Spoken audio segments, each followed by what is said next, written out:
Court के पोल खोलने का सिलसिला जारी है। इस वीडियो में हम दिखाएंगे सरदार साहब के फैसले का 5वां झूठ। ये देखें, जज साहब ने फैसले के पैराग्राफ 7 की शक 17 में लिखा है कि nearly identical blasphemous content being the basis of a large number of FIRs, raising serious concerns about the credibility, authenticity and independent nature of many complaints। यानी 42 दिन की समाअतों में जज साहब इस नतीजे पर पहुंचे कि सारा गुस्ताखाना मवाद एक जैसा है। इस एक जैसे मवाद की बुनियाद पर बहुत सारे पर्चे काटे गए। अब हम दिखाते हैं असल सच। ये भी कोई बाहर से नहीं बल्कि जज साहब की कोर्ट से ही दिखा रहे हैं। पिछली वीडियोस में हम ये बहुत वाजे कर चुके हैं कि तहरीरी तौर पर FIA ने तमाम तफसीलात जमा कराई हैं जिन्हें जज साहब ने फैसले में नहीं जाहिर किया। उन जवाबात में ये भी वजाहत की गई है कि न सिर्फ गुस्ताखाना मवाद अलग है बल्कि उसकी नौयत भी अलग अलग है। जब वकील जान मोहम्मद ने अपने दलाइल पेश करना शुरू किए और कोर्ट को समझाना शुरू किया कि केसेस में कोई यकसानियत नहीं है, तो जज साहब आपने क्या कहा? जो मोबाइल एक बंदे से बरामद होता है, उस मोबाइल में ना ऐसी कोई चीज निकलती है, एक वीडियो जो यहाँ से आई हो और वापस गई हो, नंबर एक। सर दूसरी बात, फोरेंसिक चाहे एक साइड से होता है या दूसरी साइड से फोरेंसिक होता है, सर डेटा तो सारे का सारा निकल आया ना सर। एक का फोरेंसिक तो हुआ ना सर। चले मानते हैं this is a lapse on the part of prosecution की, अगर वो इसका नहीं करता सर, डेटा तो वहां से निकला है सारे का सारा। चले सर उस चीज को भी छोड़ दें, इन चीजों को भी छोड़ दें सर। तीसरी सबसे इंपॉर्टेंट चीज कि अगर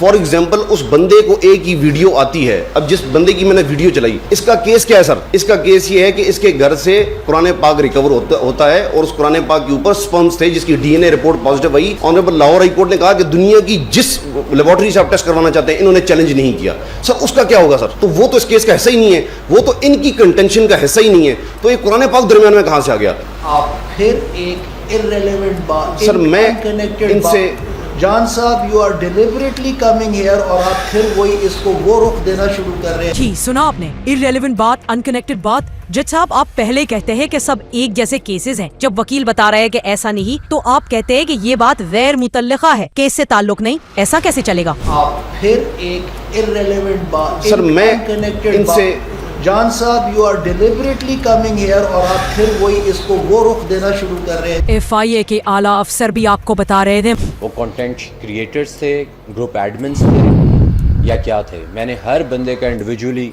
बना के दे दिया so that you can understand कि ये जिनको हमने पकड़ा है वो क्या क्या कर रहे थे। मगर ये क्या है? इस सारे सच को आपने अपने फैसले में छुपाकर सबको तकलीफ दी है।